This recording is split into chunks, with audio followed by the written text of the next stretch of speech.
Wealthy tycoon returns home early and is horrified by what he discovers. The luxury sedan's engine died with a barely audible hum, a stark silence compared to the hurricane of thoughts raging inside Arturo Villalba's head. He glanced at the gold timepiece strapped to his left wrist. It was exactly 4:30 in the afternoon. He was 30 minutes ahead of schedule at the Hope Estate, a name that felt like a cruel joke every time he said it. Ever since losing his wife during childbirth 2 years ago, this place held zero promise for the future, harboring only agonizing memories and 2 sons whom Arturo, trapped in his grief and isolation, could barely bring himself to look at. Arturo wasn't visiting for leisure, he never did. He just needed to retrieve some property deeds left behind during his last trip, essential paperwork to finalize a corporate merger that would add a few more zeros to his net worth. That was his existence now.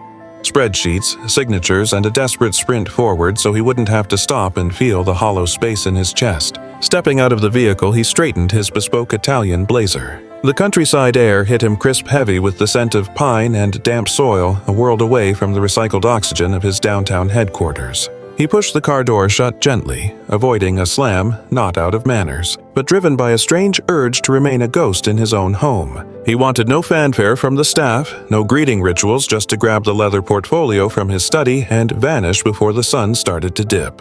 However, the moment his dress shoe crunched onto the white gravel leading to the foyer, a noise froze him in his tracks. It wasn't the local bird life, nor was it the breeze rustling through the timber. It was a foreign sound, something Arturo couldn't recall ever hearing within these walls built of stone and sorrow. Laughter.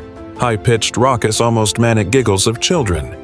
Arturo furrowed his brow, completely baffled. His sons Andres and Santiago, the 2-year-old twins, did not laugh.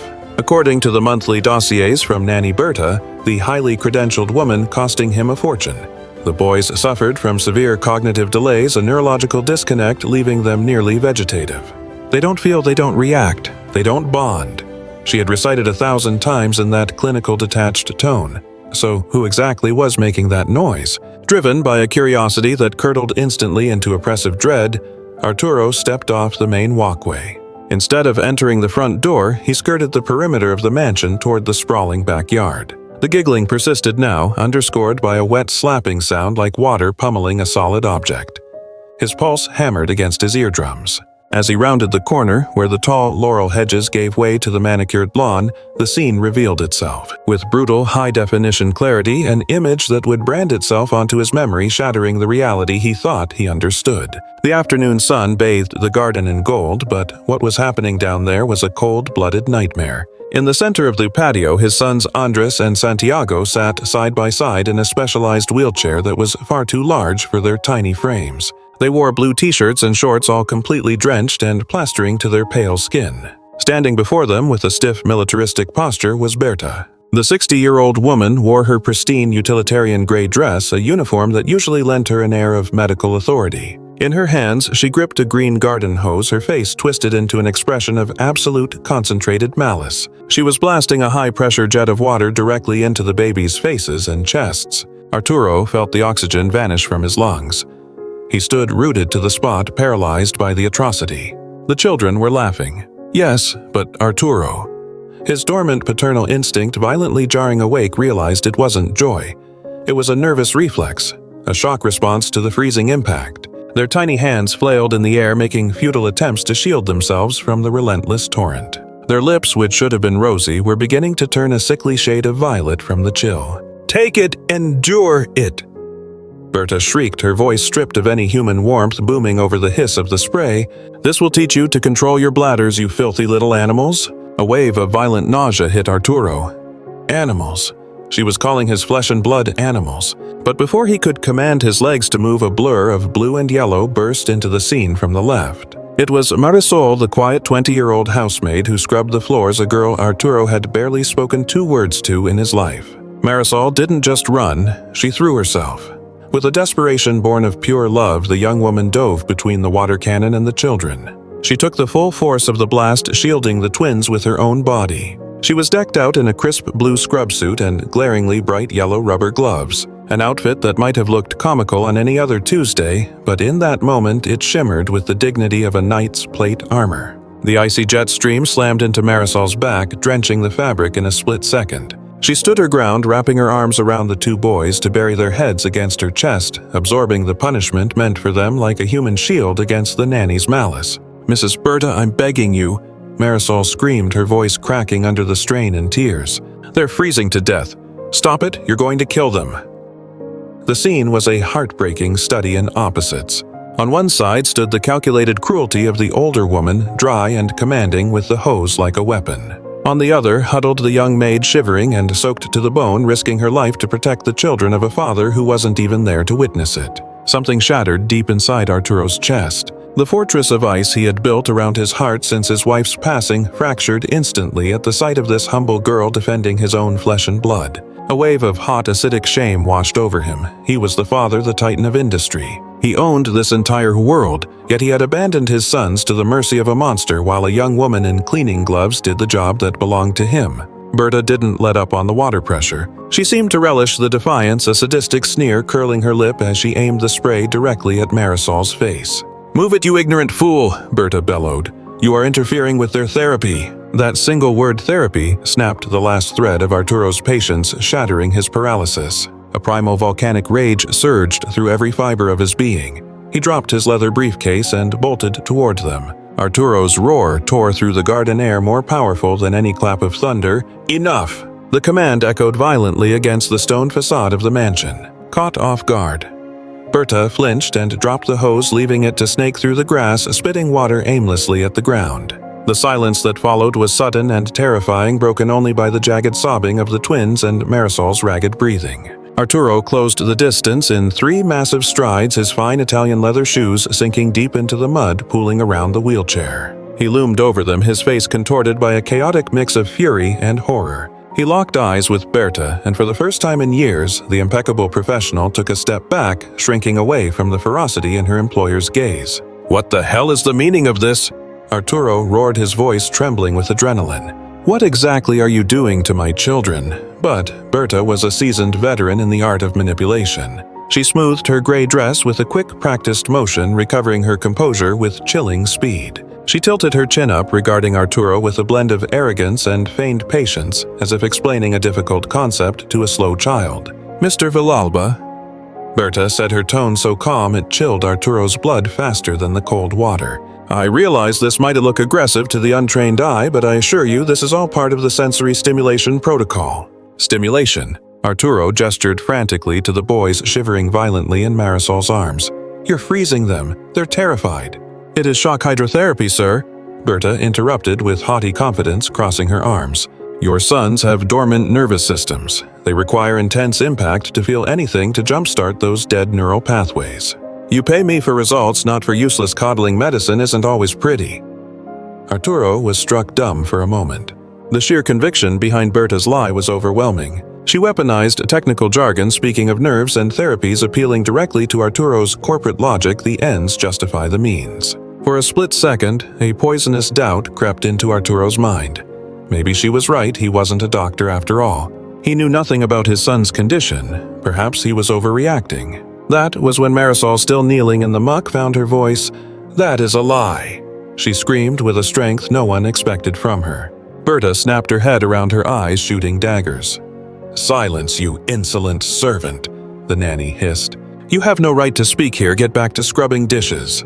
But Marisol refused to budge. She ripped off one of the wet yellow gloves and threw it into the mud, casting aside her inferior status to speak human to human. With her bare hand red from the bitter cold, she cupped the soaked cheeks of Andres and Santiago, wiping away their tears. "Mr. Villalba, just look at them," Marisol pleaded, locking eyes with Arturo and completely ignoring Berta.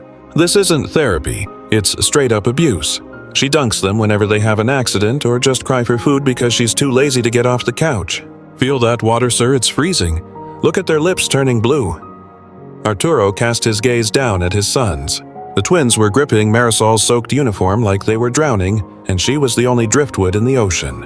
Their tiny frames were racking with shivers. And notice who they ran to. Not their father, they wanted the maid. Berta scoffed, rolling her eyes. "Oh, give me a break, Arturo. Are you really taking the word of an uneducated peasant over a board-certified nurse with 30 years in the field? The girl is too soft." All that coddling and singing just weakens them. It stunts their growth. Honestly, she's the one holding them back, not me.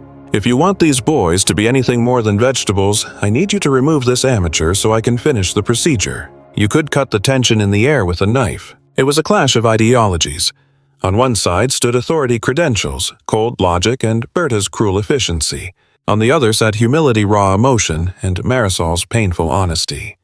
Guilt crashed down on Arturo like a tidal wave. He had hired Berta because she was top tier and expensive, but mostly because paying her meant he didn't have to deal with the messy reality himself. He had purchased his own peace of mind with his son's suffering. He stepped toward the wheelchair. A smug little smile played on Berta's lips. She thought she had this in the bag. Wealthy men always chose the pragmatic route so they could retreat to their offices. "Why don't you head inside, sir?" Berta cooed, dropping her voice to a hypnotic soothe. "Pour yourself a nice whiskey. The trip must have been exhausting. I'll dry the boys off and get them tucked in. Everything is under control." Arturo stared at Berta, then his eyes drifted to Marisol's hands. The maid was frantically rubbing Santiago's arms to warm him up, and that's when Arturo saw something that made his blood run cold. Revealed beneath the wet fabric were dark bruises on the pale skin, finger marks unmistakably left by an adult squeezing way too hard. This wasn't rehabilitation, it was torture. Everything snapped into focus for Arturo. The doubt vanished, replaced by a chilling horror and a resolve hard as steel. "Marisol," Arturo said, his voice dropping to a dangerous whisper. "Yes, sir," she stammered, shaking, fully expecting to be fired. "Don't let go of them," he ordered, his eyes locked on the bruises on his son's arm. "Do not let that woman touch them ever again."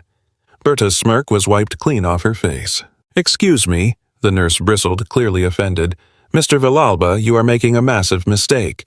If you interrupt the treatment now—" "Shut your mouth!" Arturo roared, spinning on her so aggressively that she scrambled back a few steps. "I said be quiet." Ignoring the mud ruining his $3,000 trousers, Arturo knelt beside the wheelchair. He leveled himself with Marisol and the boys. Up close, he could see the sheer terror in the twins' eyes whenever they glanced at Berta. That wasn't the vacant stare of vegetables. That was the conscious, petrified look of victims recognizing their tormentor. "Marisol!" Arturo choked out, fighting back tears of absolute fury. "How long has this been going on?" Marisol finally broke down, sobbing. "Since the day she started, sir. She whispers horrible things to them. Says they shouldn't have been born. She leaves them locked in the dark for hours. I tried to get in, but she always bolts the door. Today was the only time she forgot to lock the garden gate." Arturo squeezed his eyes shut, letting the weight of his failure sink in. He had served his lambs up to the wolf on a silver platter. He stood up, slowly unfolding to his full imposing height. The exhausted executive was gone. In his place stood a wounded father, and he was dangerous. He turned to Berta, who was now glancing nervously at the house, calculating her escape. "I want the medical logs," Arturo stated with a terrifyingly cold calm, "right now. And I want the footage from the nursery cameras, the ones you claimed were down for maintenance last week." The blood drained from Berta's face. Her mask of arrogance shattered. "Sir, really, that isn't necessary." "Get out of my sight!" Arturo bellowed, pointing toward the service entrance. "Go to your quarters. Pack your trash and wait for the cops. And I swear on my late wife's grave I will make sure you never get within 10 feet of a child again as long as you live." Berta opened her mouth to argue, but the murderous look in Arturo's eyes silenced her instantly. She spun around and power-walked back to the house, stripping away whatever dignity she had left. Arturo stood alone in the garden with Marisol and the twins. Silence settled over the yard again, but the vibe had shifted.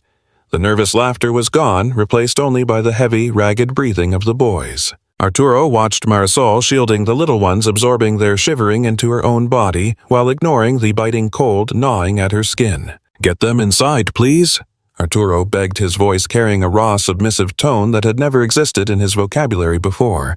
The young woman looked up, her eyes rimmed with red. "Sir, thank you," he whispered, cutting her off. "Thank you for being their savior when I was absent." Marisol gave a stiff nod, gripped the wheelchair handles, and steered the children toward the house's warmth, leaving Arturo stranded in the garden, engulfed by the stretching shadow of his own estate, finally facing the grotesque nightmare he had allowed to fester within those walls. A deathly silence greeted them as they entered, a museum-like stillness that clashed violently with the emotional wreckage that had just unfolded on the lawn. As they crossed the heavy mahogany threshold, the central air conditioning slammed against the children's soaked skin like an invisible physical blow. Trailing behind Marisol in the chair, Arturo watched helpless as the small frames of Andres and Santiago seized up again, a synchronized convulsion of agony that cut deeper into his soul than any bankruptcy ever could. His handcrafted Italian loafers squeaked against the imported marble foyer, tracking mud and sludge. Everywhere. A desecration of wealth that Arturo suddenly found he did not give a damn about. His eyes remained locked on Marisol. Even though she was drenched and shaking, the girl pushed forward with fierce resolve, whispering, soft, barely audible prayers, a rhythmic chant of comfort amidst the chaos. "We're inside now, my loves. It's over. The water monster is gone," she promised, her voice cracking yet unyielding.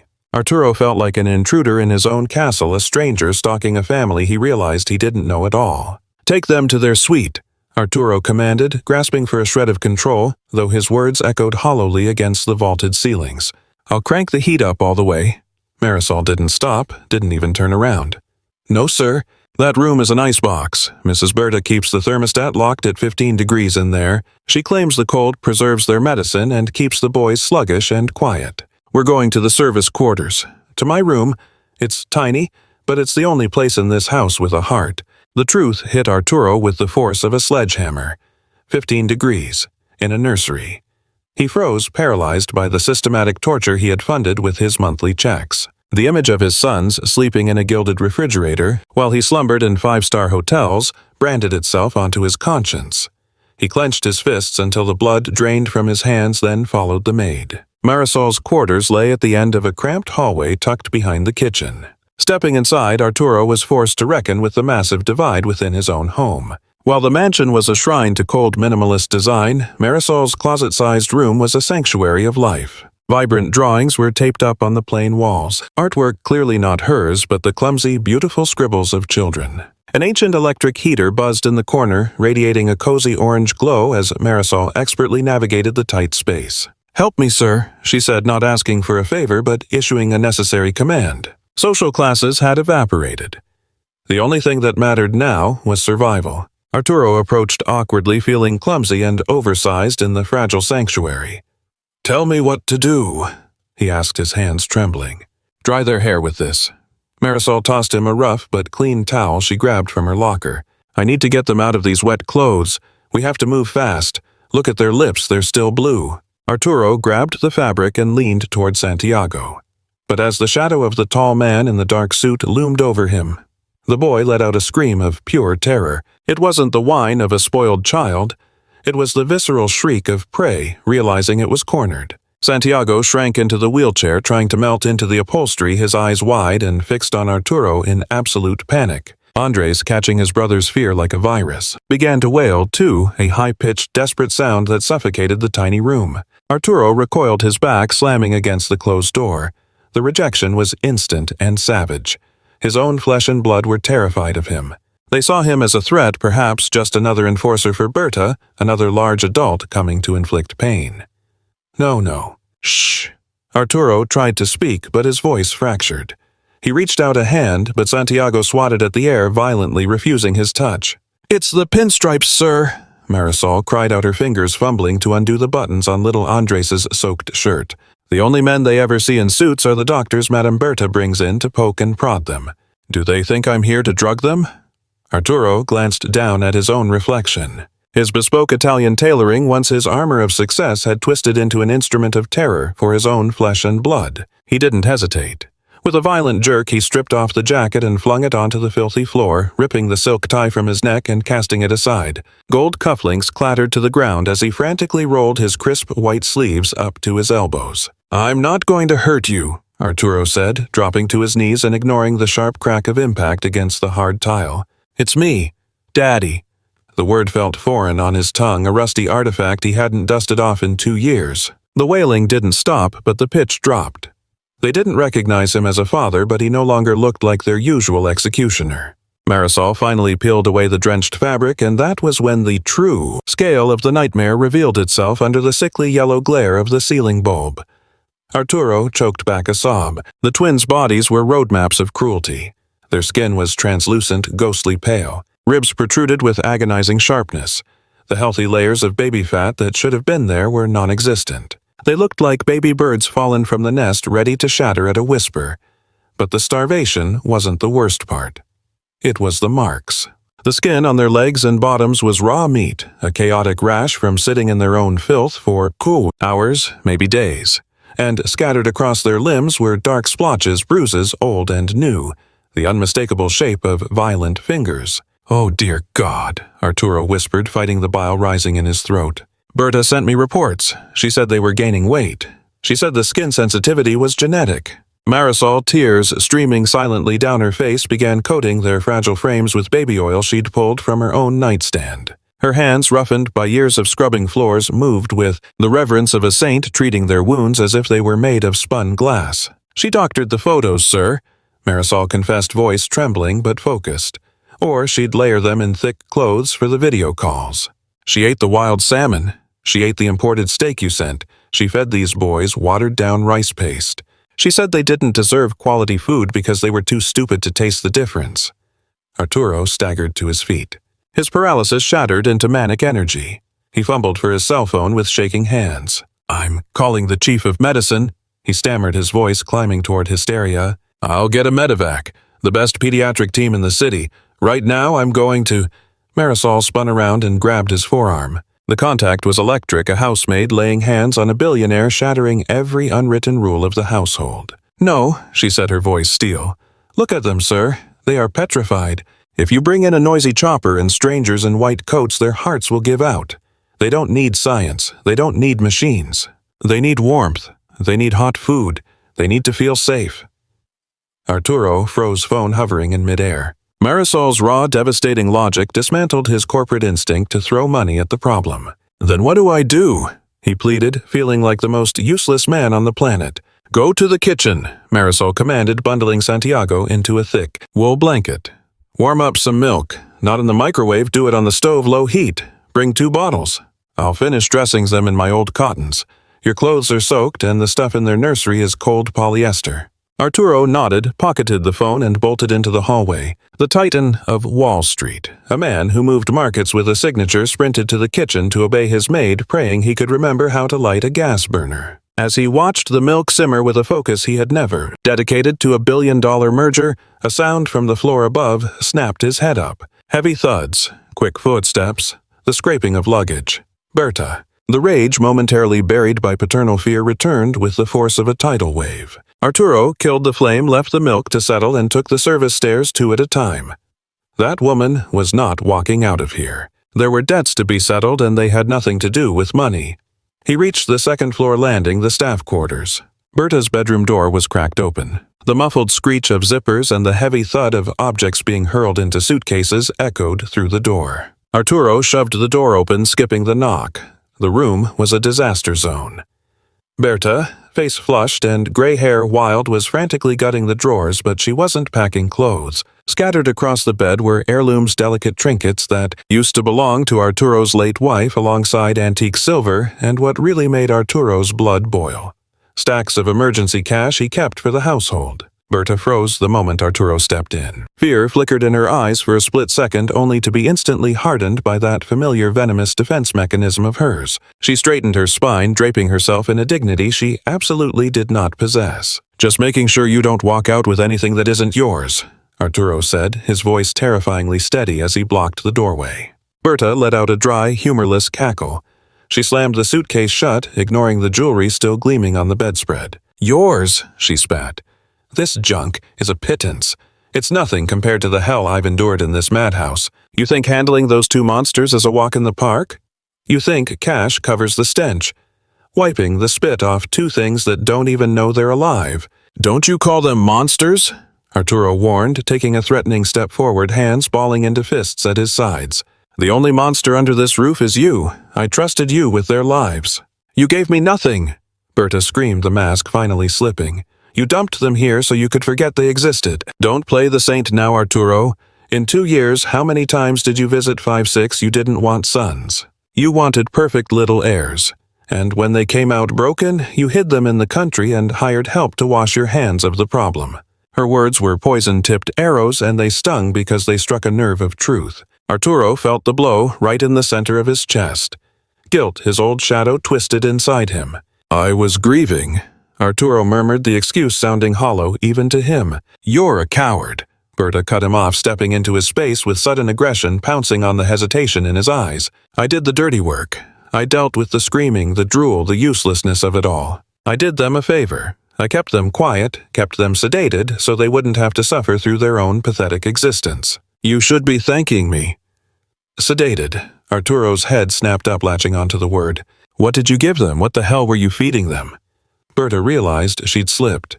She'd said too much. She tried to shuffle back toward the nightstand where a small black leather notebook sat next to several unlabeled pill bottles. Arturo followed her gaze. "Hand it over," he commanded, pointing at the book. "It's private," Berta said, making a grab for it.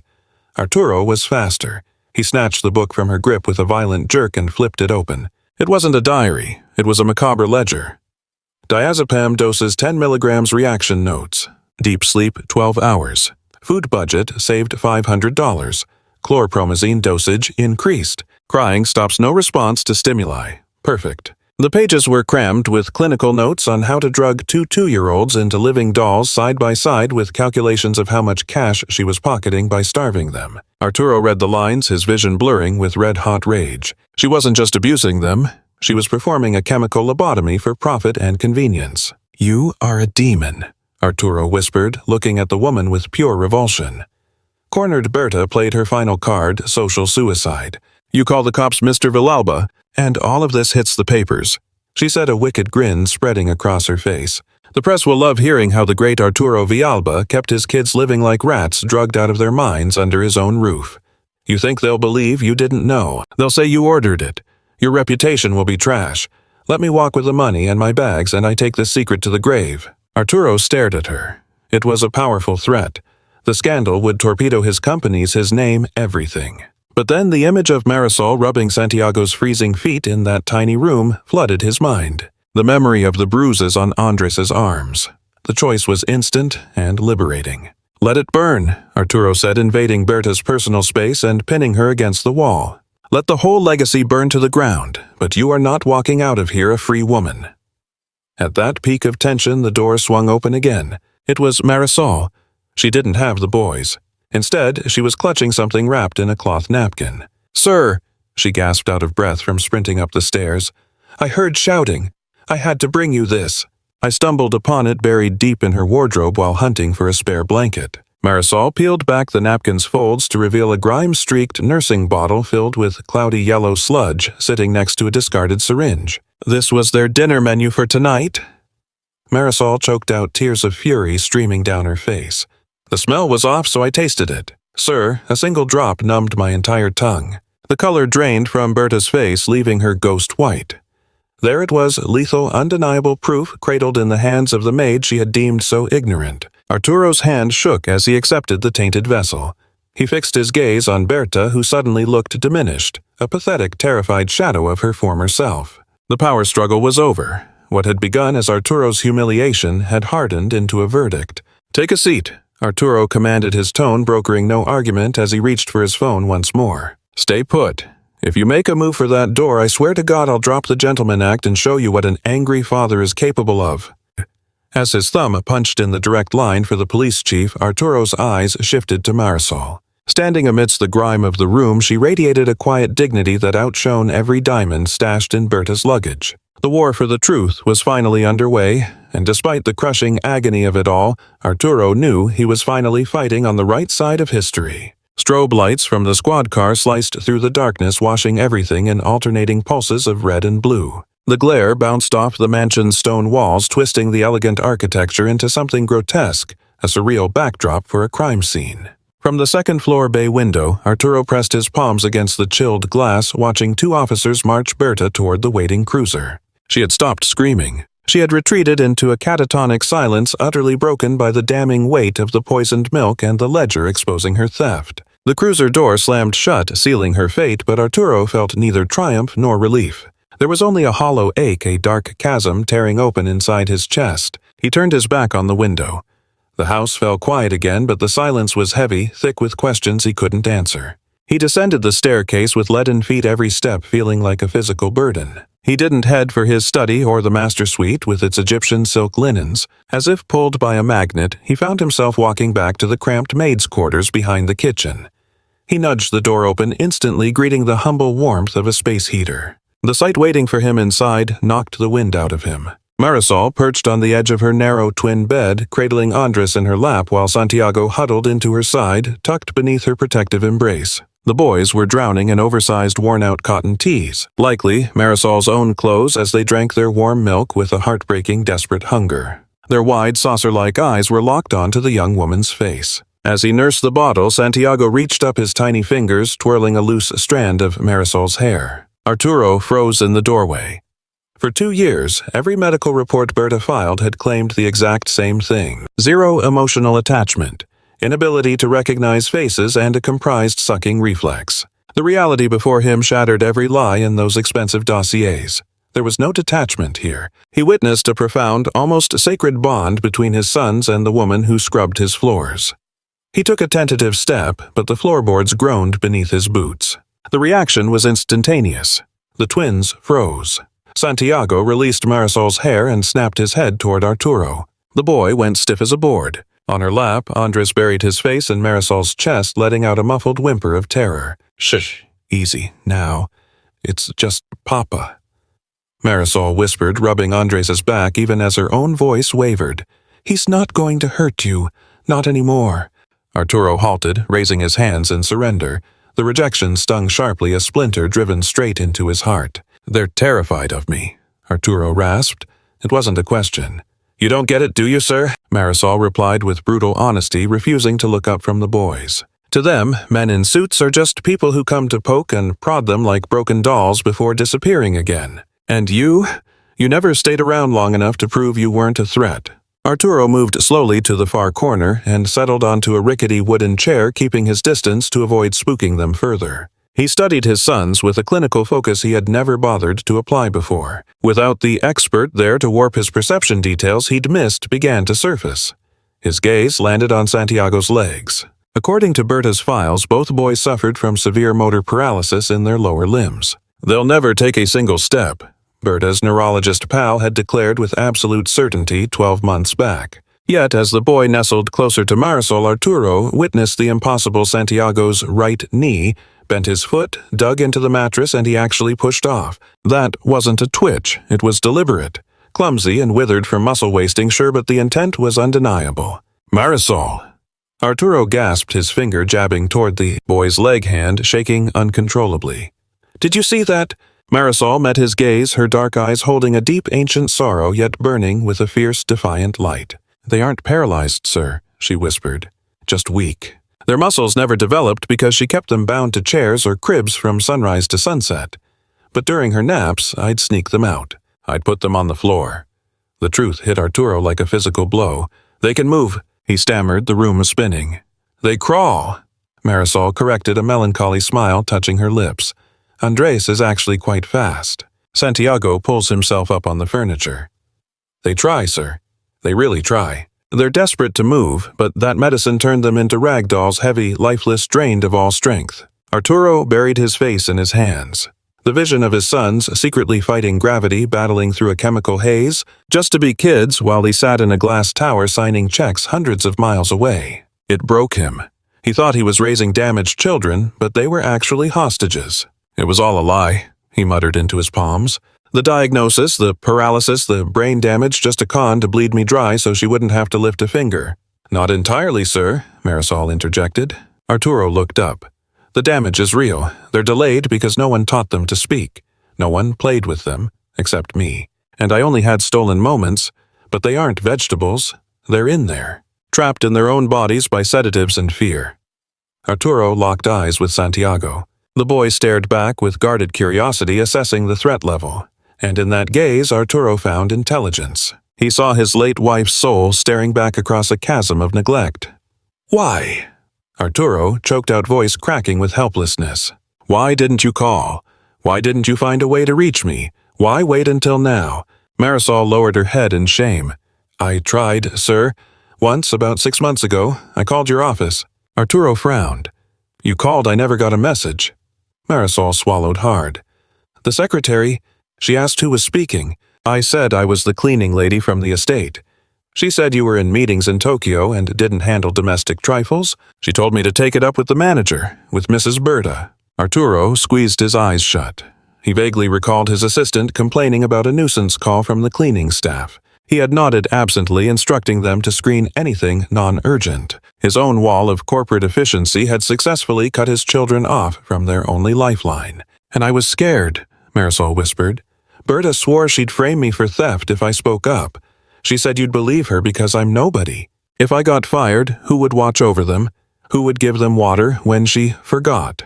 I had to stay, sir. I had to swallow the abuse just to be here when she shut the door. Arturo stood struck by an overwhelming urge to fall to his knees before this woman. She had walked through hell in silence, trading her dignity every single day to serve as his children's invisible shield. You aren't nobody, Marisol, Arturo said, voice thick with solemnity. You're the only real thing they've ever had. The energy in the room shifted. It wasn't just a shelter anymore. It was a confessional. The ugly, agonizing truth was being peeled back layer by layer. Seeing the raw sincerity in Arturo's grief, Marisol made a choice. She gently shifted Andres to the side of the bed to free up a hand. She rummaged through the deep pocket of her apron hanging on the wall and pulled out a battered little object. It was a cheap spiral notebook, the kind you buy at a corner store for pennies. The cardboard cover was frayed and water-damaged from the hose, the pages crinkled. Here, Marisol said, offering it to him. You need to see this. Berta had her black ledger. This one is mine. Arturo accepted the notebook with the reverence reserved for holy texts. His manicured hands looked starkly out of place holding something so humble. He settled back under the glow of the lamp, cracking the notebook open to the very first entry. The date stared back at him. It was from 18 months ago, the week Marisol started. The handwriting was bubbly and unpolished, peppered with spelling errors, yet every word carried a raw, piercing honesty. Day 1. The babies are beautiful, but so still. The missus says they're empty shells. I don't buy it. I was singing while I mopped today, and little Andres, the blonde one, he tracked me with his eyes. Arturo flipped forward, a lump forming in his throat. Day 45. Today, the wit crossed out. Miss Berta doubled their dose because she had a gentleman caller. The boys were out cold for 16 hours. I was terrified. I had to hold a mirror under their noses just to check for breath. Day 102. Santiago laughed. And no, it wasn't just a reflex. I tickled his toes while sneaking a diaper change. He giggled and looked right at me. He's got his father's eyes. I saw the portrait in the hallway. Arturo froze on that line. The paper was warped there, an old teardrop stain, likely one of Marisol's own. He read the words over and over. He's got his father's eyes. While he was jet-setting across the globe closing deals, Marisol was searching for his likeness in his son's face. Keep going, sir. The last page, Marisol urged, her voice steadying. Arturo skipped to the end. The entry was dated today, the pen strokes jagged and frantic. She forgot the morning dose today. Passed out in front of the TV. The boys actually woke up. It was a miracle. Andres was babbling, trying to form words. Santiago was pushing his chair around. They were alive. I took them out to the garden because the weather was gorgeous. They were laughing, Mr. Arturo. Just pure joy, laughing at the feeling of the sun on their skin. And then she came outside. Arturo slowly shut the book. The rage he'd felt toward Berta shifted into something heavier, a gut-wrenching realization of what actually went down in that garden. The laughter I heard when I walked in, Arturo murmured, staring at nothing. It wasn't a manic episode. No, sir, Marisol confirmed. It was freedom. First time in months their little minds weren't submerged in a chemical fog. They were feeling the breeze, the warmth, the smell of the grass. They were discovering the world. And she couldn't stand seeing them happy. She claimed they were too loud, that they'd ruin her nap. That's why she grabbed the hose to calm them down. Arturo shot up, unable to sit still another second. He paced the cramped room, clutching the notebook to his chest like a lifeline. The puzzle pieces clicked into place. His sons weren't tragic medical mysteries. They were survivors of chemical captivity. She told me they were vegetables, Arturo said, spinning around to face Marisol. She convinced me they were a lost cause, not worth the time, just the money for hospice care. She said my presence just upset them for no reason. She didn't want you to see them getting better, Marisol explained softly. If you saw they could learn that they could smile, you would have hired. Real teachers, real therapists. And she would have lost her easy paycheck and her cushy lifestyle. Their illness was her business model, sir. Arturo turned his gaze back to his sons. Knowing the truth changed everything. The terror in Santiago's eyes wasn't a symptom of brain damage or autism. It was a perfectly logical response to trauma. And if there was trauma, there was memory. And where there is memory, there is hope for healing. Marisol, Arturo said, approaching the bed. He knelt down, no longer afraid of rejection. Do you think they can come back from this? Marisol gently stroked Andres' hair. The boy had already crashed from exhaustion, thumb stuck in his mouth. They're children, sir, like saplings. Even if they grow crooked, you can straighten them out with a little sunlight and a strong stake to guide them. They survived this because they're tough. They have your blood. Marisol met his eyes. But they need more than pills. They need to know deep down that no one will ever hurt them again. Arturo slowly reached out toward Santiago, who was still wide awake watching. This time the boy didn't flinch away. He stared at his father's large hand, then glanced at Marisol silently asking for permission. Marisol gave a small, encouraging nod. Arturo brushed his finger against the boy's hand. The skin was cold, but incredibly soft. Santiago didn't squeeze back, but he didn't cry either. It was a moment of peace. A silent truce. I'm going to fix this. Arturo vowed, not to the room, but looking straight into his son's eyes. I'll spend every second I have, every penny to my name, to give you back what that woman stole. No more being alone, Santiago. No more cold. Just then, distant thunder rolled outside, signaling a coming storm. But inside that cramped maid's room, for the first time in years, the storm raging inside Arturo Villalba was finally beginning to break. He had a mission now. He had a notebook full of hard truths, and he had an ally, the woman who had put away her yellow cleaning gloves to save his family's future. Sir, Marisol whispered, her voice cracking the heavy silence. I think Andres is burning up. He feels way too hot. Reality crashed back in cold and clinical. That freezing water had taken its toll fast. Arturo laid a hand on his sleeping son's brow.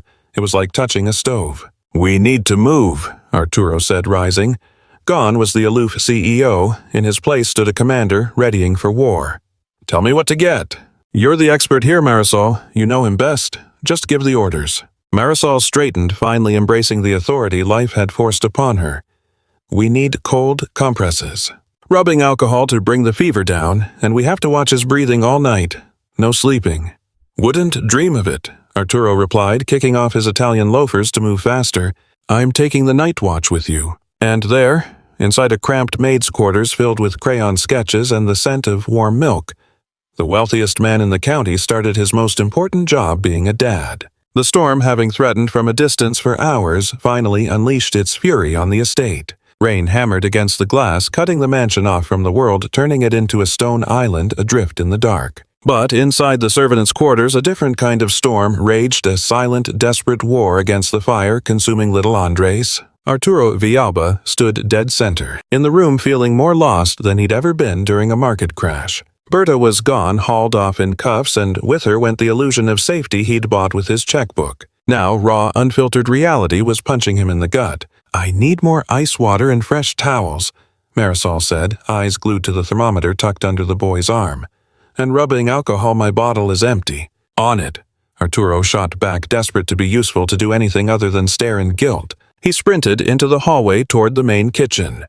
Crossing the threshold between the staff quarters and the main house was like stepping onto another planet. The manor stood dark, frigid, and tomb-silent. His footsteps echoed off the marble floors like gunshots. He flipped the switch, revealing a cavernous kitchen of stainless steel and black granite, the kind you'd see in a Michelin-starred restaurant. But as he ripped open cabinets hunting for a simple water bowl, a humiliating truth hit him. He had no idea where anything was.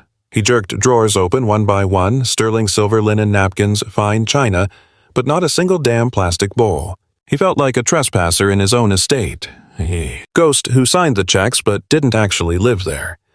Finally, he grabbed a metal mixing bowl and flooded it under the tap.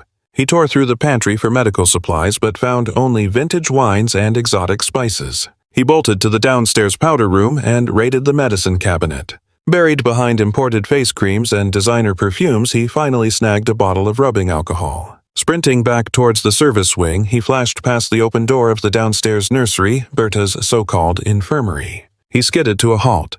A dark impulse forced him to flip the switch. What he saw chilled his blood faster than the freezing rain ever could. This wasn't a nursery. It was a padded cell from a 1950s asylum. Stark white walls, completely bare, no pictures, no animal stickers. The crib was a cage with high chrome bars. Not a toy in sight, just a stiff wooden chair in the corner facing a dead television. It smelled clinical, like industrial bleach and misery. The scale of the psychological torture slammed into him. Berta hadn't just drugged them, she'd starved them of color, emotion, and life. She'd tried to delete their childhoods. Sick to his stomach, Arturo killed the light and ran back to the warmth of Marisol's sanctuary. The second he walked in, the contrast nearly floored him. The scent of life, the glow of the heater, the vibrant drawings taped to the wall. That 3x3 meter box held more love than the entire 1,000 square meters of the estate combined. "Got the water and the alcohol?" Arturo gasped, dumping the supplies on the nightstand. Marisol looked up, her face glistening with sweat from the heater and the sheer stress of the night. Andres whimpered in his sleep, his face flushed crimson. "Thank you, sir, but I need hands. I can't hold him down and apply the compresses by myself. He's thrashing from the pain. Just tell me what to do." Arturo unclasped his gold watch, tossed it aside, and rolled his damp sleeves up to his shoulders. "Sit on the bed," Marisol commanded. The timid servant was gone. Only urgent necessity remained. "Hold him against your chest. Skin to skin helps, but keep this towel between you so he stays dry. Get a solid grip, but keep it gentle." Arturo fell in line. He perched on the edge of the sinking mattress, and Marisol passed him the boy who was practically radiating heat. The moment the boy's weight settled in his arms, Arturo froze, seized by a paralyzing dread. He felt so small, so incredibly brittle. The heat coming off the kid's body seared right through the thin cotton shirt. Andres's head slumped heavily against his father's shoulder. "Like this," Arturo stammered, his body rigid as stone. "Loosen up, sir," Marisol instructed, dunking cloths into a basin of alcohol and water. "If you panic, he panics. Just breathe. You're holding your son, not a ticking time bomb." Arturo shut his eyes and exhaled long and slow. He tried to dig up a memory of holding an infant, maybe back in the delivery room before his wife passed and his whole world went dark. But that was just a fleeting snapshot. This was the real deal. This was fatherhood in the trenches. Marisol began laying the cold compresses on Andres's forehead, wrists, and ankles. The boy whimpered, twisting away from the shock of the cold. "Shh, sweetheart, I know it feels awful." Marisol whispered, her hands moving with practiced speed. "We have to pull the fire out, my love. Just hold on a little longer." Arturo found himself rocking back and forth on instinct, an ancient rhythm he didn't realize was hard-coded into his DNA. "He's going to be okay, isn't he?" Arturo asked, desperate for some reassurance from the 20-year-old girl. "The fever is spiking nearly 39 degrees, Marisol said, plainly refusing to sugarcoat it. "It's from the sudden chill, but his lungs sound clear. If we can break the fever tonight, he'll turn a corner by morning. If it doesn't drop within the hour, we're going to the ER whether you like it or not." Arturo nodded, feeling the crushing weight of responsibility. For the first time in his life, his wealth couldn't speed things up. He couldn't pay the fever to leave. He had to wait. He had to endure. He simply had to be there. He glanced at Santiago, the other twin perched at the head of the bed with wide, vigilant eyes. The boy wasn't sleeping. He was guarding his brother and keeping a close eye on the stranger holding him. "You should get some rest, champ," Arturo murmured to Santiago. The child didn't answer, but he didn't look away either. "He won't sleep if his brother is hurting," Marisol explained, swapping out the cloth on Andres's forehead. "They have a bond. When one is in pain, the other feels it. Berta used to separate them as punishment. She would lock them in different rooms. They'd scream at each other through the walls until they went hoarse." A single tear traced a path down Arturo's cheek. Every new story felt like another dagger twisting in his conscience. "I'm a wretched human being," he whispered, more for himself than for her. "Don't judge yourself right now, sir," Marisol said firmly, pausing her hands for a beat. "It won't help. Guilt doesn't break a fever. Love does. Focus on that, right now. You are his medicine." The words struck Arturo like a physical blow. You are his medicine. He stopped dwelling on the past. He stopped thinking about Berta. He anchored himself in the present, the heat of his son, the jagged rhythm of the boy's breathing. He held Andres a little tighter with a newfound steadiness. And for the first time in 2 years, Arturo Villalba stopped being the grieving widower and the absentee executive. That night in that humble room, he finally began to be a father. 2 hours slipped by. Time in that small room seemed to warp, stretching out and snapping back in strange ways. The rain kept lashing against the walls outside, but inside they had established an intensive care routine. Arturo had stripped off his dress shirt. It was soaked with sweat and water, leaving him in just his white undershirt. He would never have done that in front of an employee before, but social protocols had died that night. Marisol was the captain of this ship. Arturo was just the deckhand. "Sir, keep the compress on his left groin. The major arteries run through there. It helps cool the blood," Marisol instructed while whipping up a fresh bottle of homemade serum with water, sugar, and salt. Arturo obeyed without question. His large hands, accustomed to signing checks and swirling crystal goblets, were now learning the delicate geography of his son's body. He learned to detect subtle shifts in skin temperature, to sense when Andres was about to shiver before the tremor actually started. "It's dropping," Marisol announced 30 minutes later, checking the thermometer again. 38.2. We're winning." Arturo let out a sigh that seemed to completely empty his lungs. The relief was so intense he felt lightheaded. "Thank God," he murmured, closing his eyes and resting his chin on Andres's sweaty little head. "Now for the hard part," Marisol said, wiping her hands on her apron. "We have to change his diaper and these sweat-soaked clothes. If he stays damp, the fever will spike again." "You do it, I'll hold him," Arturo said automatically. Marisol froze and looked at him. The silence was thick. Then slowly she shook her head. "No, sir. This one is on you." Arturo blinked, blindsided. "Me, Marisol, I've never changed a diaper in my life." "I could break him. You're the pro here. You know how to. You have to learn." She cut him off with the quiet authority that dismantled his excuses. "Berta is gone, and I am not pulling 24-hour shifts. If you want to be their father, you have to wipe their asses just like you wipe their tears. That is part of the deal. That is love. It's the filthy, ugly, smelly work." Arturo stared at the pack of diapers on the table, then back at Marisol. She wasn't challenging him out of insolence. She was inviting him to cross the final frontier into actual fatherhood. She was asking him to step down from his pedestal. "All right," Arturo said, swallowing hard. "Coach me." Marisol offered a faint smile, exhausted but real. "Lay him on the bed, gently." Arturo lowered Andres onto the mattress. The boy was half comatose from the fever and didn't make a peep. "Undo the side tabs. Lift his ankles, one hand soft but firm. No, sir, lower. Don't jam his knees into his belly or he'll get a stomachache." Arturo followed her instructions with the intense focus of a bomb squad technician. His clumsy fingers fumbled with the sticky adhesive strips. The stench was sharp, offensive, a slap of biological reality that on any other day would have made him page a nanny to handle the mess. But looking at Andres's peaceful face, the revulsion vanished, replaced by a fierce, protective tenderness. He wiped carefully, following Marisol's strict orders on how to treat the skin that was already raw from Berta's negligence. He applied the barrier cream and slid the fresh diaper underneath, terrified of cinching it too tight. "Is that okay?" Arturo asked, obsessively checking if the tabs were even. Marisol leaned in to inspect the work. "Right side is too loose. You'll have a leak. Snug it up." "That's perfect." When he finished, Arturo felt a surge of pride that was completely out of proportion to the task. He had closed multi-million-dollar mergers that gave him less satisfaction than securing that disposable diaper. "I actually did it," he said, looking up at Marisol with a crooked grin. "You did," she confirmed. Just then, Santiago, who had been watching the whole operation from the corner, made a sound. Arturo and Marisol spun around. The boy was pointing at an old busted music box on a high shelf. "He wants music," Marisol translated. "Berta forbade them from making noise, but I used to hum to them quietly. It's the only thing that really helps them sleep." "Play it then," Arturo said. "It's broken, sir. The winding mechanism is shot." Arturo looked at Santiago, who was starting to fidget again, passing his anxiety over to Andres. "You sing to them, Marisol." The girl shook her head, looking down, cheeks flushing red. "I'm too embarrassed, sir. I have a terrible voice. Besides, I think they need to hear you. They need to know that Daddy's deep voice can be gentle, not just for shouting orders." Arturo froze. "I don't know any lullabies. I don't know a single one." "The song doesn't matter, sir. The tone does. Just sing anything, something you like, something soft." Arturo sat back on the edge of the bed, the two boys lying before him. He felt ridiculous exposed, but he saw the desperation in Santiago's eyes. The boy was waiting. Arturo cleared his throat.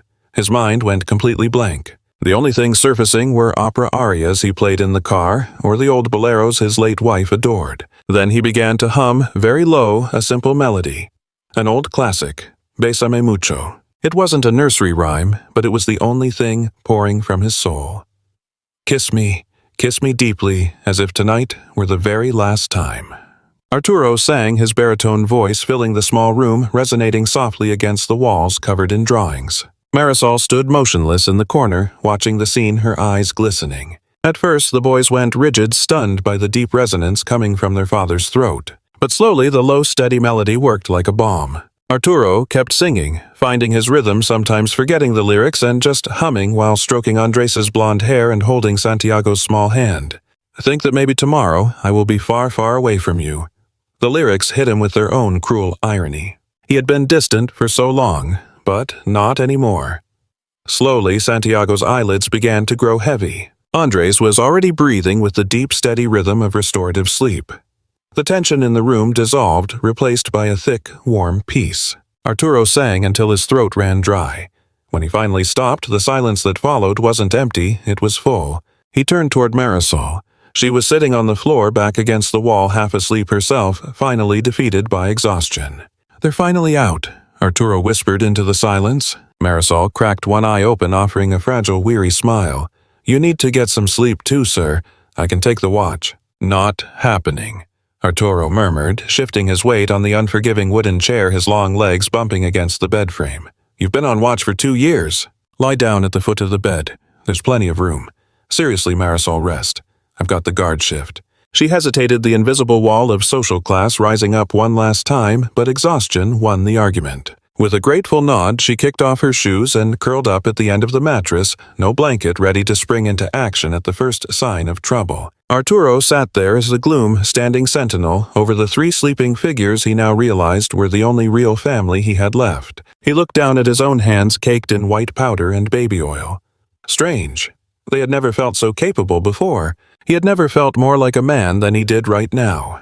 Perched on a rigid chair in the servants' quarters, watching over his broken children as they began to heal. The first light of dawn crept through the tiny window of the service room, painting stripes of gold dust across the worn wooden floorboards. Arturo Villalba jerked awake, his neck screaming in protest from the terrible posture, a taste like old pennies in his mouth. For a split second, he had no idea where he was. His brain, wired for waking up in high-rise suites in Dubai or New York, stuttered to process the humble surroundings. The taped-up drawings, the scent of sour milk and rubbing alcohol, the steady hum of the cheap electric heater. Then the memories of the night crashed over him like a tidal wave. Berta, the garden hose, the burning fever. He lunged toward the bed in a panic. Andres was sleeping deeply, his chest rising and falling in a slow, peaceful rhythm. Santiago slept beside him, one arm thrown protectively over his brother, and at the foot of the bed, curled tight like a stray cat afraid of a kick, slept Marisol. Arturo reached out, heart in his throat, holding his breath. His fingers grazed Andres' forehead. Cool. The relief hit him so hard his legs turned to jelly, dropping him back into the chair. The fever had broken. The storm had passed. "Thank you." He breathed a prayer to a god he hadn't spoken to in years. The motion stirred Marisol. Her eyes snapped open. Seeing the daylight and her boss wide awake, she scrambled up, panic written all over her face. "I'm so sorry, sir," she gasped, frantically smoothing her messy hair. "I overslept. I didn't hear the alarm. I'll start the coffee right now." "Right now, Marisol, you're going to stop?" Arturo said, raising a hand gently. "You're not on the clock. You're not my employee today." She froze, blinking in confusion. The fear drilled into her by years of Berta's tyranny didn't just vanish overnight. "The children. How are they?" she asked, eyes darting to the twins. "No, fever," Arturo replied, managing a tired but genuine smile. "We won." Marisol exhaled a long breath and slumped onto the edge of the bed, a smile lighting up the drab gray room. For the first time, Arturo really looked at her. She was just a kid, barely out of childhood herself, carrying the burden of a mother. "I need to make breakfast," she said, trying to stand again. "No." Arturo stood up, cracking his stiff back. "You stay here. If they wake up scared, they need you. I'm making breakfast. You—" Marisol looked at him like he'd just announced he was going to fly to the moon. "But, sir, you're Don Arturo." I'm a man with 2 functioning hands, Marisol, and I'm pretty sure I can handle some scrambled eggs. Arturo tried to sound confident, though internally he was terrified of a kitchen that didn't come with room service. He stepped into the hall and headed for the main kitchen. The house felt different in the morning light. It wasn't a cold mausoleum anymore. It was a battlefield where a war had been fought and won. He walked into the massive kitchen and faced the 6-burner industrial stove. 20 minutes later, the place looked like a bomb site. Eggshells littered the floor dusted the counters, and there was a distinct smell of charcoal toast. Arturo, a man who commanded multinational empires, stared helplessly at a skillet where the eggs had transformed into a gray, rubbery blob. I think the heat was too high, sir. Arturo spun around. Marisol stood in the doorway, balancing Andres on one hip with Santiago clutching her skirt. The boys stared at their father with wide, curious eyes. No tears, though they stuck to Marisol like glue. I wanted to do something special, Arturo admitted, dropping the spatula in defeat. I wanted hot food ready when they woke up. Real food, not that mush Berta was feeding them. Marisol stepped onto the cold granite barefoot. He settled Andres into a high chair, first wiping away a layer of neglect dust that had gathered because Berta treated the main kitchen like a museum strictly off-limits to the boys. Then she moved to Arturo's side. "Let me step in, sir," she said, a playful spark in her voice that fear had previously extinguished. "Not on the payroll, mind you. I'm just starving." They fell into a clumsy, unrehearsed rhythm to salvage the meal, with Marisol managing to pull the eggs back from the brink of disaster. Arturo tackled the oranges, sending juice flying in a chaotic spray that finally coaxed a giggle out of Santiago, while the fresh bread browned in the toaster. They ignored the intimidating mahogany table in the dining hall built for 12 ghosts and gathered around the intimate round table in the kitchen, setting the stage for a shift in the universe. Arturo plated the food, serving Marisol first, then the boys, and taking the last portion for himself. She stared down at the food, then up at him, bewildered. "Sir, I'm not supposed to sit with you. The house rules. Those rules left in the back of a squad car last night." Arturo interrupted, his voice steady as he took a sip of coffee. "At this table, family eats together. You saved my sons. That makes you family. Now sit, eat, please." Marisol quickly lowered her head to mask the tears welling in her eyes and slid into the chair. A comfortable quiet settled over them, interrupted only by the boys chewing and discovering textures they had never known. Arturo watched, mesmerized, as Andres picked up a piece of fresh fruit. The boy savored it with heartbreaking focus, eyes squeezed shut, acting as if the sweetness of a simple strawberry was a brand new miracle. "She never let them have fruit," Marisol murmured, reading his mind. "Claimed the sugar made them too hard to handle." A fresh wave of fury surged in Arturo's chest, but he forced it down, refusing to let poison seep into this peaceful morning. Suddenly, his forgotten phone buzzed violently against the granite counter, the screen flashing a demand, "Board of Directors urgent." Arturo stared at the device as if it were a remnant from a dead planet. The merger, the contracts, the millions at stake, it all came rushing back. Then he glanced at Santiago, sporting a milk mustache and offering a shy smile to Marisol. He looked at his own hands, dusted with white flour, then walked over, answered the call, and hit speaker. "Don Arturo!" His assistant's voice shrieked, thick with panic. "We've been waiting on the video link for an hour. The Japanese investors are getting twitchy. If we don't sign in 10 minutes, the whole deal implodes." Marisol froze, fork hovering. She braced herself for the return of Mr. Villalba, the man who would suit up, vanish into his study, and shatter this fragile morning illusion. Arturo didn't look away from his sons. "Kill it, Roberto." Dead silence filled the line. "Excuse me, sir. Cancel the meeting. We can push it to this afternoon." "You're not listening," Arturo said, his voice hardening into steel. "Cancel the deal, torch the merger, wipe my schedule indefinitely. I'm not stepping foot in the city this week or the next." "But, sir, that's $500 million. It's the deal of the decade. They'll lose their minds." "Let them," Arturo replied, locking eyes with Andres. "I've found a higher yield investment. It requires 100% of my attention. Do not call me unless the headquarters is on fire. Actually, even if it is, let it burn. That's what insurance is for." He killed the call and powered down the phone, tossing it into the silverware drawer before slamming it shut. Then he turned back to the room.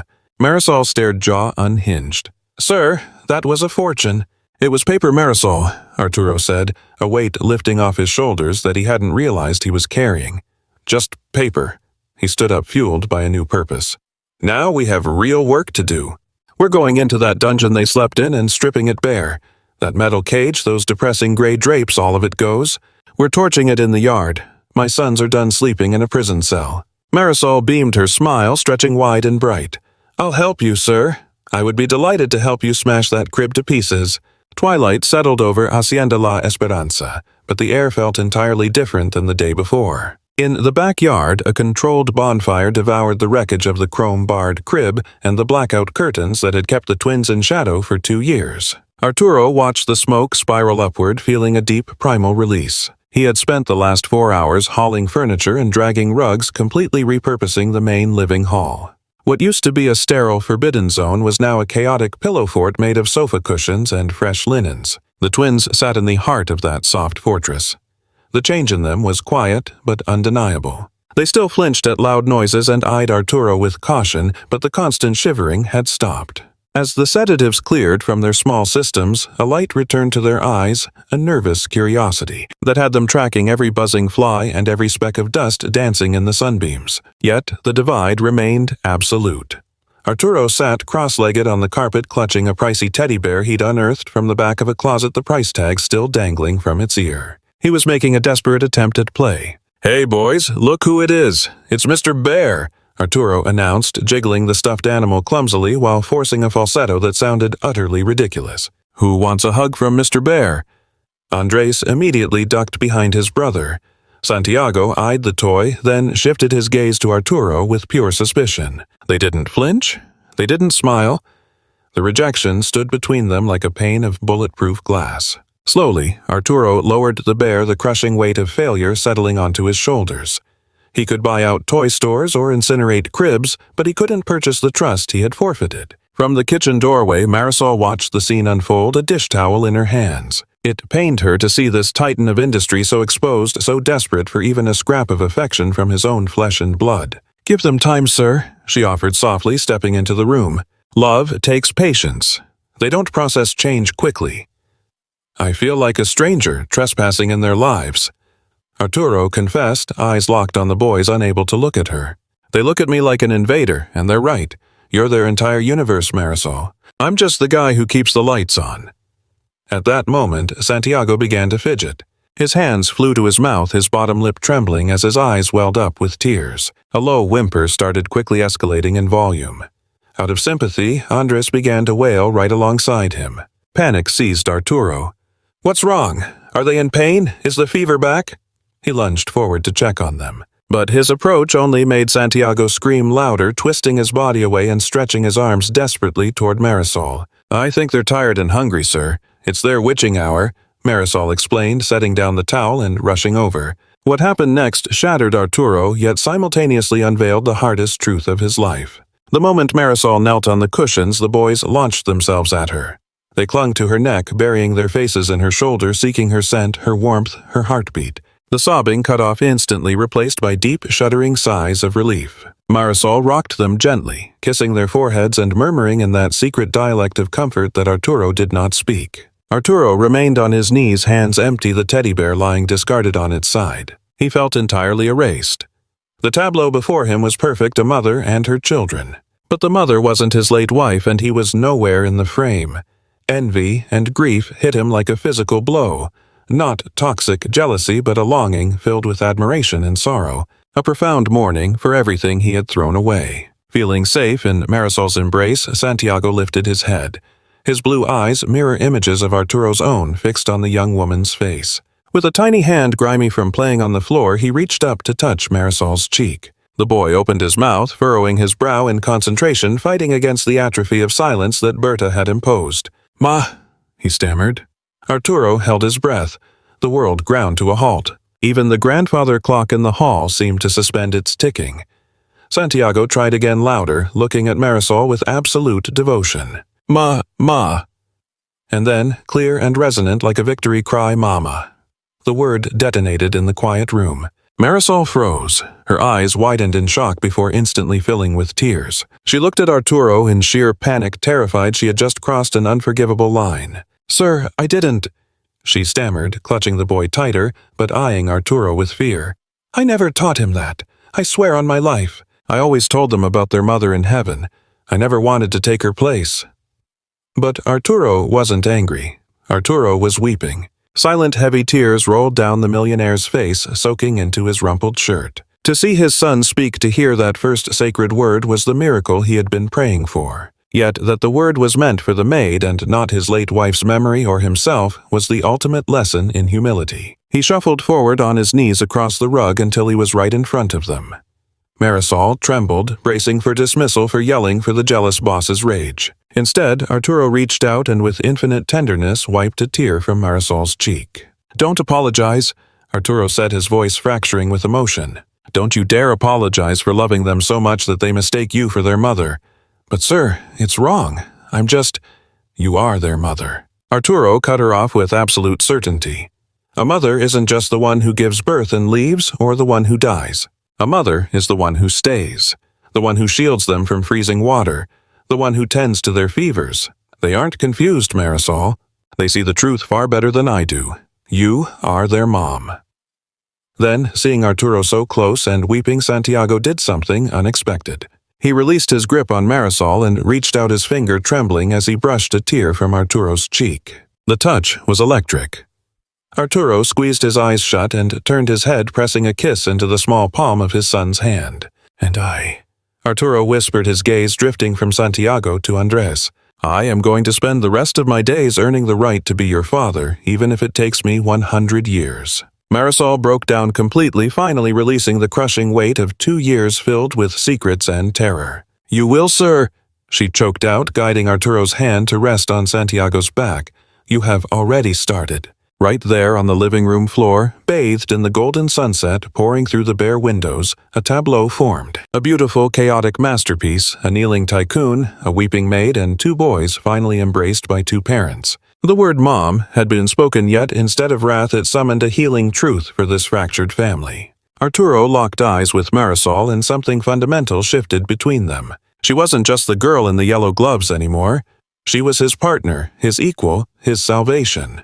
Deep down, a feeling stronger than gratitude began to take root, something unnamed but as powerful as the title his son had just used. The following morning brought a peculiar calm over the La Esperanza estate, a silence not of neglect but of rebuilding. The storm had scrubbed the mansion's exterior clean, leaving behind a crisp, brilliant blue sky. But the real purification was happening inside.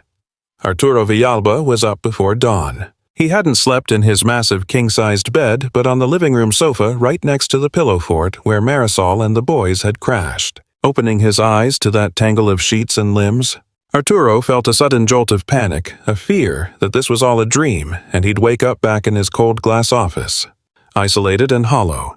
But Andres's soft snoring anchored him in reality. He rose quietly, joints popping, and headed to his study, not to run his empire but to draft the most critical document of his life. He spent 2 hours writing, deleting and rewriting, pulling legal tomes from the shelves to find the precise phrasing for what he needed to do. At 9 o'clock in this morning, Marisol stood in the doorway. She held a coffee tray.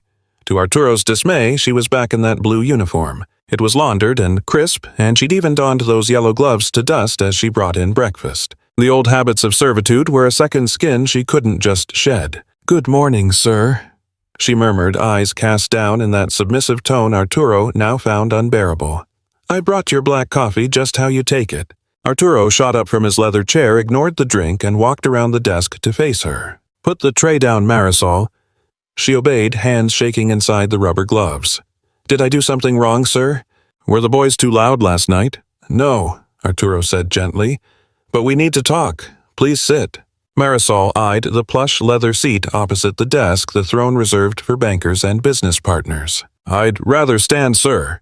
"Sit down," Arturo insisted, his voice leaving no room for argument, though devoid of anger. She perched on the edge of the stiff chair, bracing for the impact. Arturo placed his handwritten draft on the table without handing it over. "Marisol, you're fired." Her entire world disintegrated in a heartbeat. The color drained from her face as tears welled up instantly. She clamped her gloved hands over her mouth to stifle a sob. Is it because of yesterday?" she stammered. "Because Santiago called me—" "Mom, sir, I swear I didn't mean to. Please don't throw me out. I have nowhere to go, and the boys, who will look after them? You don't know their schedules, you don't know how to soothe them. Please don't separate us. I'll work for free. Keep the money, just let me stay." The sheer desperation in her voice shattered Arturo's heart all over again. He cursed himself for his poor choice of words, for being so damn clumsy. Dropping to his knees, he took her rubber-clad hands in his own. "Marisol, look at me," Arturo urged, locking eyes with her. "You are fired as my maid. I never want you scrubbing another floor in this house. I never want to see that uniform again. And for the love of God, I never want to see these yellow gloves ever again." Marisol blinked in confusion, her tears freezing halfway down her cheeks. "You can't be the maid and the mother at the same time," Arturo said, his voice raspy with emotion. "It's not right. Not for you and definitely not for them. They worship you. You are the single thread keeping my sons from unraveling. And me, I'm just a man standing here with a debt I can never repay." Arturo stood up, grabbed a document from the desk and pressed it into her hands. "Read it." Marisol took the page, her fingers trembling. Her lips moved silently as she scanned the lines. "Full legal guardianship and comprehensive educational proxy." Marisol looked up, completely lost. "Sir, I don't speak lawyer. What does this mean?" "It means you don't work for me anymore," Arturo said. "You work with me. I'm appointing you as the legal guardian and head of household for Andres and Santiago. You have total veto power over their schooling, health, and happiness. You say, park, we go to the park. You say they need a specialist, we fly one in. You are the CEO of their well-being." Marisol stared at the paper like it was a winning lottery ticket. And I stay at the house? You're moving to the ground floor guest suite, the big one facing the garden," Arturo corrected. "Your old service room, I'm turning it into a pantry. No human being is ever sleeping in that box again. And the salary." Arturo tapped the figure at the bottom. Marisol's eyes nearly popped out of her head. "Sir, this is insane. The doctor back in my village didn't make this much money. It's still less than a mother's love is actually worth. But it's the most my accountant allows before the taxman thinks I'm laundering cash." Arturo offered a sad, weary smile. "Take it, Marisol. It's not a gift, it's justice. You earned this with every tear you wiped away while I was too busy to be here." Marisol set the paper down and looked at her hands. Slowly, like she was shedding an old skin, she peeled off the left rubber glove, then the right. She dropped them onto the mahogany desk, two bright yellow stains clashing against the serious dark wood. "I accept," she whispered, "but I have one condition." Arturo raised an eyebrow, surprised she was negotiating. "You have a job to do too," she said, lifting her chin with newfound authority. "I can protect them, I can love them, and I can raise them to be good people, but I can't teach them how to be men. That part is on you. You have to be present. I don't want the money if you're jetting off to Japan tomorrow." Arturo felt a shiver of pure respect. The woman who was shaking in her boots 5 minutes ago was now setting terms for one of the most powerful men in the state. "Deal," Arturo said, extending his hand. Marisol gripped it firmly. Her skin was rough and calloused from years of scrubbing, but warm. Arturo felt a spark, a sacred pact, sealed without lawyers or red tape. "Right," said Arturo, breaking the heavy silence with a clap. "Now get that horrible uniform off. I ordered a new wardrobe from the city. The delivery truck should be here in an hour. In the meantime, wear one of my shirts if you have to just throw those rags in the trash." Marisol smiled. It was a genuine smile that reached her eyes, transforming her tired face back into the beautiful young woman she actually was. "Thank you, Don Arturo." "Arturo," he corrected gently. "Just Arturo. The hierarchy ends today." They both turned to leave the office. Before walking out, Arturo glanced back at the yellow gloves on his desk. He grabbed them and tossed them into the wastebasket with a finality that echoed. The dull thud of rubber hitting the metal bottom marked the end of a dark chapter and the start of something bright. The mid-afternoon sun bathed the La Esperanza estate in golden light, but the place was unrecognizable compared to the gray, gloomy afternoon 6 months ago. The lawn, once a place of silent suffering, was now a chaotic battlefield of joy. Brightly colored toys were scattered everywhere, giant balls, a plastic slide, and a red and white checkered picnic blanket right in the center. Arturo Villalba was lying flat on the grass suit, nowhere in sight. He wore beige linen trousers and a white shirt with rolled-up sleeves now stained with grass on the elbows and chocolate on the chest. His eyes were closed, soaking in the breeze, but a permanent smile played on his lips. "Dad, look, look." Andres' voice snapped his eyes open. About 5 meters away, little Andres was standing tall. His legs, which 6 months ago looked like fragile twigs unable to hold a bird, now showed healthy muscle tone. It was the result of intensive physical therapy, warm water swimming, and above all, the freedom to move. Andres let go of his small walker and took a shaky, unassisted step forward. Then another. Arturo sat up holding his breath. "That's it, champion. Come here," he cheered, opening his arms wide. Andres let out a laugh of pure triumph and lunged forward, managing 3 quick steps before collapsing happily into his father's embrace. Arturo swept him high into the air, spinning in wide circles, until the boy shrieked with delight. It was a sound of absolute purity, the kind of laughter that scrubs away every scar from the past. "Did you see that, Marisol? He's walking on his own," Arturo bellowed toward the terrace. Marisol was perched in a wicker chair, a child psychology textbook resting on her lap. The timid housekeeper who used to haunt these halls was gone. In her place sat a woman in a simple floral dress, hair loose and catching the light, radiating a sense of profound peace. Hearing the shout, she abandoned her reading and clapped, eyes shining with pride. "Bravo, my love," she called out. "Keep going." Down on the floor, Santiago was laser-focused on stacking wooden blocks. His physical coordination was trailing behind his brother's, but his mind was sharp as a tack. He was the quiet observer, already speaking in full sentences with a memory that didn't miss a beat. Seeing his brother fly in his father's arms, Santiago beamed and joined in the applause. Arturo settled onto the picnic blanket with Andres, while Marisol stood up to fetch a pitcher of lemonade. Looking at her, he realized that the last 6 months hadn't just changed their lives.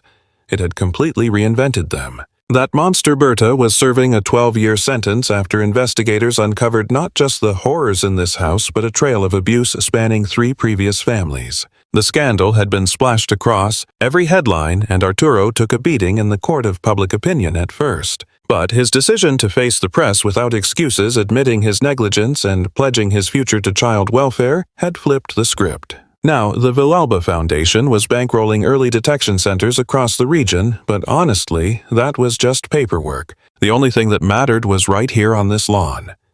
Marisol returned with the drinks and sank down onto the blanket next to him. Her arm brushed against his natural easy. They weren't together in the traditional sense, and they didn't share a bedroom, but the emotional bond between them ran deeper than marriages that had lasted decades. They were partners, co-parents, 2 drowning souls who had pulled each other back from the ledge. "Did the attorney call?" Marisol asked, pouring a cup for Santiago. "Yeah," Arturo replied, taking a sip. "The legal adoption papers are just about finalized. I'm making sure you have full joint custody. If anything happens to me, I need to know nobody can ever take them away from you." Marisol held his gaze. "Nothing is going to happen to you, Arturo. You need to live to be 100 just to make up for lost time." Arturo chuckled. "I'm working on it. Although chasing after these 2 tornadoes is probably shaving years off my life, not adding them." Santiago crawled over and propped himself up against Marisol's legs. "Mama's story," the boy requested, pointing at the text. Arturo watched them. The word mama didn't sting anymore. It just felt right. He finally understood that parenthood isn't about blood.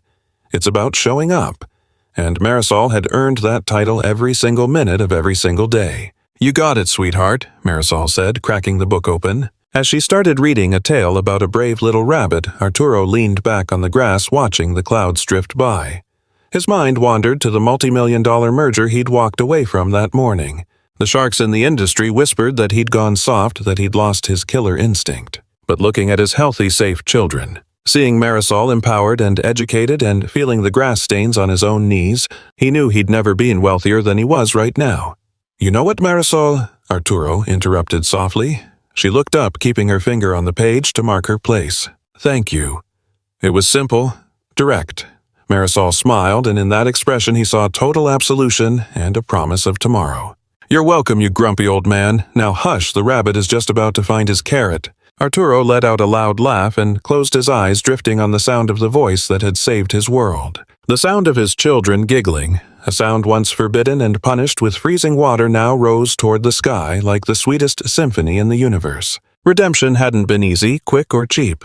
But basking in the afternoon sun in a garden overflowing with life, Arturo knew the true story of the Villalba family was only just beginning.